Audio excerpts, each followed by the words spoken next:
तो नाउ अब यहाँ पे अगर हम देखें तो आप जानते हैं कि del by del Y of Z component ना, क्योंकि ये पार्शियल डेरिवेटिव है तो जेड कंपोनेंट अगर है तो उसका हो जाएगा ज़ीरो ना।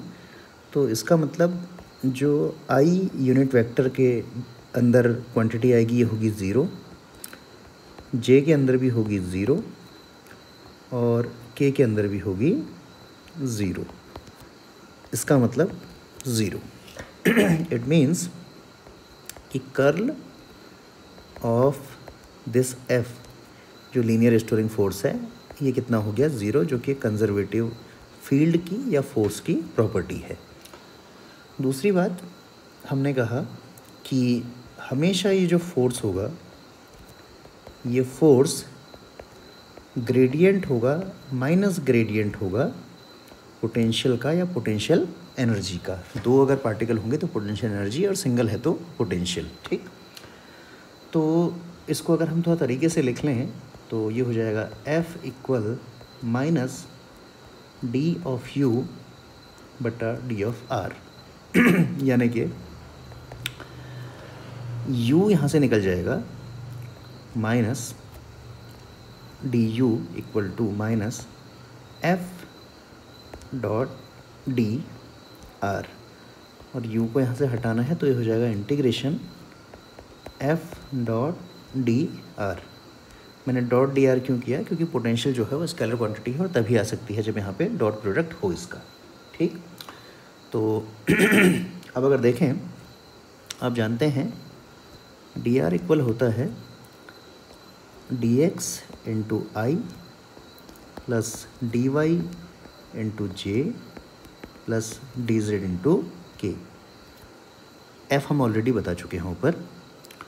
तो u जो आपका हो जाएगा इसका डॉट प्रोडक्ट अगर हम करेंगे तो ये हो जाएगा F X into D X plus F Y into D Y plus F Z into D Z, और इन सबको हम ही ब्रैकेट में लिख लेते हैं। ठीक है, तो अगर हम इसको सॉल्व करें, ठीक है, तो ये आपका हो जाएगा f ऑलरेडी हम जानते हैं। तो अगर हम यहाँ से एक बार देख लें f इक्वल टू है माइनस सी ऑफ आर। ठीक, तो अगर हम इसको खोलें तो एज f जो है आपका वो है minus C of R vector, यानी कि माइनस सी और आर वेक्टर मतलब आपका हो गया आई एक्स प्लस जे वाई प्लस के जेड। तो अगर इस वैल्यू को अगर आप यहाँ पे रख देंगे तो यू आपका हो गया माइनस एफ एक्स, यानी कि एक्स कंपोनेंट आपका, तो एक्स कंपोनेंट आपका हो जाएगा माइनस इंटू माइनस आपका प्लस, ठीक है ना, प्लस सी इंटू एक्स और डी एक्स। सेम ऐसी ये माइनस यहाँ पे नहीं करना चाहिए, माइनस में इसको ऐसे लिख देता हूँ ताकि उसके बाद जब हम इस माइनस से करें तो पॉजिटिव हो जाए आपका। ठीक है ना, तो उसके बाद में minus Y into D Y minus Z into D Z. ठीक, तो माइनस बाहर से कॉमन ले लेंगे तो आपका आ जाएगा सी, और अगर इंडिविजुअली हम इसको इंटीग्रेट करेंगे तो ये आ जाएगा X square by two Y square by two Z square by two. ठीक है, तो यानी कि अगर हम इसको वैसे देखें तो ये आ जाएगा C by two into x square y square z square, और एक हम कांस्टेंट ऑफ इंटीग्रेशन यहाँ पे ए ले लेते हैं। ठीक, तो u जो है पोटेंशियल एनर्जी जो है यहाँ पे वो आ जाएगी हमारे c बाई टू, और X square plus Y square plus Z square ये हो जाएगा आपका आर स्क्वायर प्लस ए। ठीक, अब देखिए अगर डिस्प्लेसमेंट अगर हमारा ज़ीरो है, डिस्प्लेसमेंट अगर हमारा ज़ीरो है, ठीक है, तो ऐसे टाइम पे आपका जो पोटेंशियल एनर्जी आप हमारी होगी वो भी कितनी हो जाएगी हमारी ज़ीरो। तो इसका मतलब ज़ीरो इक्वल टू डिस्प्लेसमेंट अगर हम इसको ज़ीरो रख दें प्लस ए ना, और ए इक्वल टू ज़ीरो। इसका मतलब जो पोटेंशियल एनर्जी हमारी आई वो कितनी आ जाएगी, simply C R square by two, या अगर हमको उसको स्टैंडर्ड तरीके से लिखना हो तो हम कहते हैं हाफ सी आर स्क्वायर। ठीक, तो ये हमारा पोटेंशियल एनर्जी का फॉर्मूला बना एक रीस्टोरिंग फोर्स के लिए, यानी कि एक स्प्रिंग सिस्टम के लिए। ठीक है, अब अगर हम यहाँ पे देखें तो आप देखेंगे कि u जो है वो फंक्शन है आपका आर स्क्वायर का। ठीक है, तो अगर हम केवल एक डायमेंशन में चल रहे हैं, ठीक है, if spring is stretched in x direction only, केवल x डायरेक्शन में हो रहा है, तो वहाँ पे r जो है आपका ये हो जाएगा सिंपली x इंटू आई ना, या यूँ कहें r इज इक्वल टू हो जाएगा x, क्योंकि एक ही डायरेक्शन है तो फिर हमें आई जे की लिखने की आवश्यकता है नहीं। तो u जो है उस समय हो जाएगा हाफ सी एक्स स्क्वायर। अब अगर आप देखें तो ये कुछ आपका एक पैराबोला की तरह इक्वेशन है, y is equal to something A X square type की, और आप जानते होंगे कि इसका ग्राफ आपका जो है वो कैसे प्लॉट होता है बेसिकली। ठीक है, तो अगर हम देखें तो इसमें u को अगर हम y एक्सिस में ले लें तो आपका क्या होगा, जैसे जैसे आप x बढ़ाएंगे तो u आपका एक्स स्क्वायर के टर्म्स में बढ़ेगा। तो ये जो ग्राफ होगा, ये ग्राफ आपका कुछ इस तरीके से आएगा, बेसिकली जो पैराबोला का आपका ग्राफ होता है। ठीक है, तो यहाँ पे x में डायरेक्शन में, यानी कि ये x कोऑर्डिनेट ले लिया और u आपका इस तरह से आ गया। ठीक, इस तरफ को आपका माइनस एक्स बेसिकली, तो उसका भी आप स्क्वायर करोगे तो पॉजिटिव ही आएगा। तो सेकंड वाला जो आपका ये जो क्वाड्रेंट है इसमें बेसिकली आपका इस तरह से आएगा। ठीक, तो ये चीज़ आपने ध्यान रखनी है लीनियर रिस्टोरिंग फोर्स के बारे में। कई बार प्रूव करने को भी आपसे पूछा जाता है और इसमें कई बार सवाल भी आपसे जो है पूछे जाते हैं। ठीक है, अब जो हमारा x है, x की भी एक लिमिट होगी, कितना खींच पाएंगे आप किसी स्प्रिंग को ना। ठीक, तो let suppose for maximum stretch x equal to a ना, जिसको एम्पलीट्यूड बोलते हैं बेसिकली आप। ठीक है, तो ऐसे टाइम पे जो इसकी मैक्सिमम आपकी पोटेंशियल एनर्जी आपकी हो जाएगी, ठीक है ना, यानी कि u मैक्सिमम जो आपकी हो जाएगी ये हो जाएगी आपकी हाफ सी ए स्क्वायर सॉरी, तो ये होगी इसकी मैक्सिमम पोटेंशियल एनर्जी। मिनिमम आप जानते हैं वो हो जाएगी आपकी ज़ीरो जब वो अपनी मेन पोजीशन पे आ जाएगा, यानी कि जो माध्य स्थिति उसके जहाँ पर ठहरा हुआ है बेसिकली वो आ जाएगा। ठीक है, नाउ अब इसमें एक चीज़ हम ये देखते हैं कि एनर्जी कंजर्वेशन जो है, क्योंकि कंजर्वेटिव फील्ड मैंने आपको बताया था, या कंजर्वेटिव जो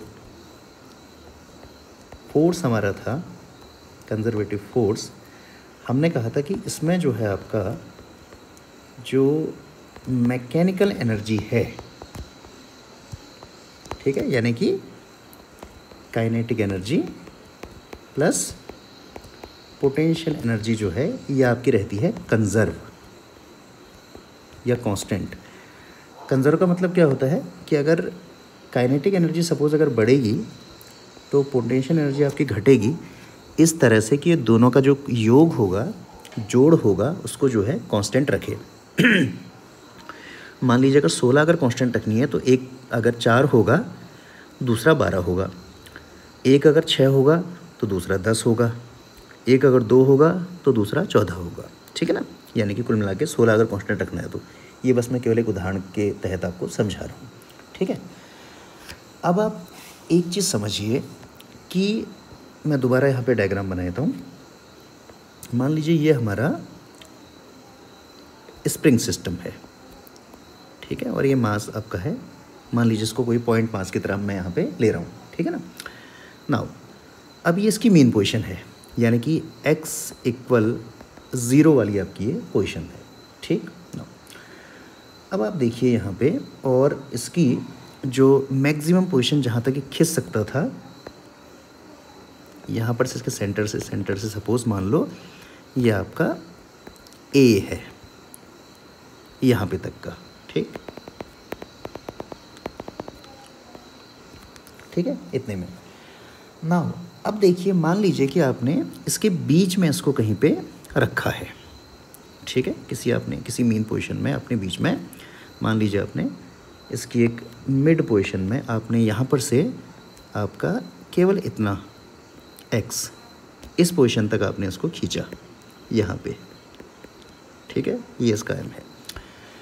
तो एट दैट टाइम जो इसकी हम कहेंगे, मान लो इसको मैंने एक किसी पोजीशन का नाम देता हूँ, इसको मैं कहता हूँ बी पोजीशन, ठीक है। तो एट बी यहाँ पर जो इसकी पोटेंशियल एनर्जी होगी, ठीक है, जो बेसिकली U होगी यहाँ पे एनर्जी, वो होगी आपकी इसकी हाफ K या X, बेसिकली हमने C लिया हुआ है तो C ही मानते हैं, C इंटू एक्स स्क्वायर, ठीक है, इस पोजीशन में। और जो इसकी काइनेटिक एनर्जी होगी, ठीक है, जो KE होगी, वो हाफ mv² होगी। हम चाह रहे हैं इसकी वेलोसिटी कितनी होगी ये निकालना, ठीक है। तो आप देखें कि जो टोटल एनर्जी आपकी होगी, ठीक है ना, वो कितनी होगी भाई, E equal to kinetic energy plus potential energy, ठीक है।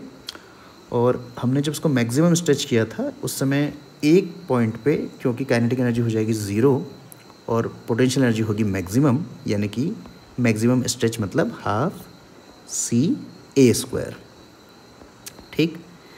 काइनेटिक एनर्जी यानी कि हाफ mv², और पोटेंशियल एनर्जी इस मिड पॉइंट पे है हाफ CX², ठीक है। तो अब अगर आप देखें यहाँ से आपका, तो हाफ mv² ये आपका हो जाएगा हाफ C और ब्रैकेट में A² माइनस X²।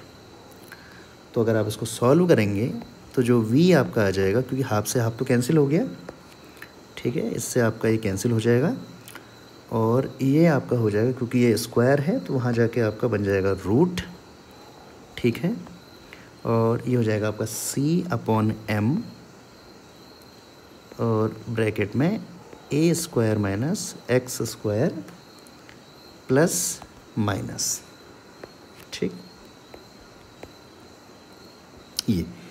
ये वेलोसिटी कैलकुलेशन का आपका फॉर्मूला है बेसिकली आपका, ठीक है ना। किसी भी पोजीशन पे आप इसकी वेलोसिटी निकाल सकते हैं, ठीक। आखिर में अगर हम उसको देखें 2 लाइनों में, तो केसेस अगर हम इसके देख लें, तो अगर आपका x जो है मैक्सिमम आपने खींच दिया, a के बराबर रख दिया, तो v हो जाएगा आपका, ये हो जाएगा plus minus √C/m A² minus simply x भी a के बराबर हो गया, ठीक है। तो ये हो जाएगा v आपका एट द टाइम 0। इसका मतलब वहाँ पे पोटेंशियल एनर्जी हो जाएगी 0 और काइनेटिक एनर्जी हो जाएगी 0। इसका मतलब कि E इक्वल टू मिनिमम मतलब 0, और पोटेंशियल एनर्जी जो है वो हो जाएगी मैक्सिमम, यानी कि हाफ CA², ठीक है। और इफ़ ये तो पहली कंडीशन थी। और अगर हम मान लें कि आपका अगर x आपका कितना हो गया, 0 आपका हो गया, ठीक है, तो एट दैट टाइम आपका क्या हो जाएगा, v जो है बेसिकली वो कितना हो जाएगा, x हो जाएगा आपका 0। तो ये ब्रैकेट में plus minus under root of c upon m plus minus bracket में c upon m into a square, ठीक है, यानी कि plus minus under root of c upon m sorry into a. ये हो जाएगी इसमें इसकी वेलोसिटी एट दैट टाइम, ठीक है ना। तो इसका मतलब आपका एट द टाइम आपकी पोटेंशियल एनर्जी आपकी इस टाइम पे काइनेटिक एनर्जी आपकी ये होगी मैक्सिमम, ठीक है। और क्योंकि x आपका स्ट्रेच आपका x आपका 0 है तो पोटेंशियल एनर्जी उस समय हो जाएगी मिनिमम, यानी कि 0। तो ये था आपका लीनियर रिस्टोरिंग फोर्स। ये जो आपने फॉर्मूला यहाँ पे देखा v इज इक्वल टू जो मैंने ब्रैकेट में रखा हुआ है plus minus under root of c upon m, एक स्क्वायर माइनस एक्स स्क्वायर। कई बार बहुत सारे कम्पिटिटिव एग्जाम्स में आप में अलग अलग कंडीशन में क्वेश्चन पूछे जाते हैं, चाहे वो गेट होगा चाहे जैम होगा और भी काफ़ी सारे जो आपके फिजिक्स से रिलेटेड सवाल होंगे एग्ज़ाम होंगे वहाँ पे सवाल पूछा जाता है। So thank you. इसी तरह से हम कल भी जो है कोई लेक्चर हम लोग देखेंगे और इसका PDF मैं भेज दूँगा आपको।